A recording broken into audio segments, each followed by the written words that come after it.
Good morning, good afternoon, and good evening. I am the Fuzzy Carnivore, and I'm bringing you WandaVision.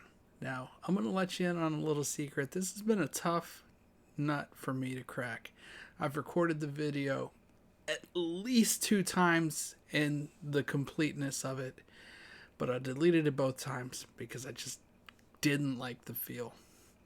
But that happens when you're recording and you're editing your own videos. But stick with me, and here's my review.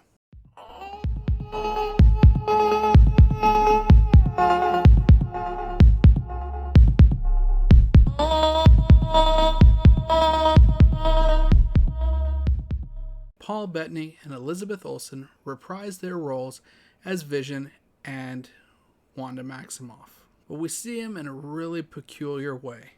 They are in an environment that's mirrored after sitcoms throughout the ages. Starts with the 50s, goes all the way through to the current time frame, mirroring sitcoms like The Dick Van Dyke Show, Bewitched, The Brady Bunch, Modern Family, Roseanne. It goes through all of those types of shows and kind of mimics that as the episodes progress. Now, what this show does explain is exactly why we're seeing it that way. But you don't get that in the first couple episodes. You gotta wait a little bit. Episode 1 and episode 2, super hard to watch. If you get through those, I promise you, it gets better.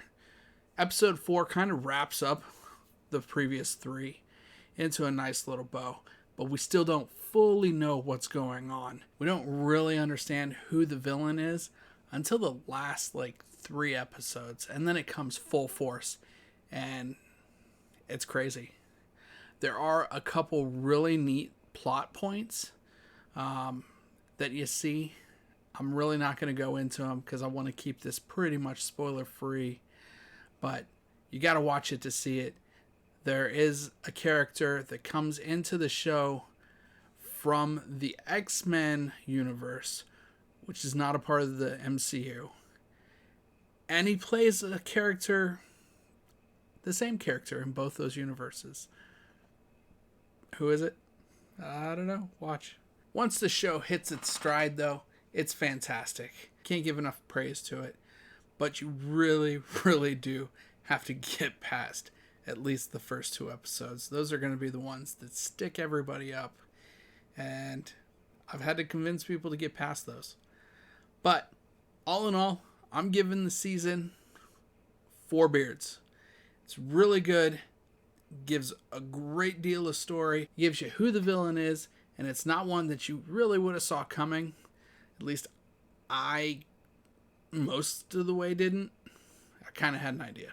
But that's because I read the comics and I know a lot of the backstory. Some rumor that I'm hearing, though, people have been asking if there's going to be a season 2. Most likely there's not. So this was meant to be a one-off.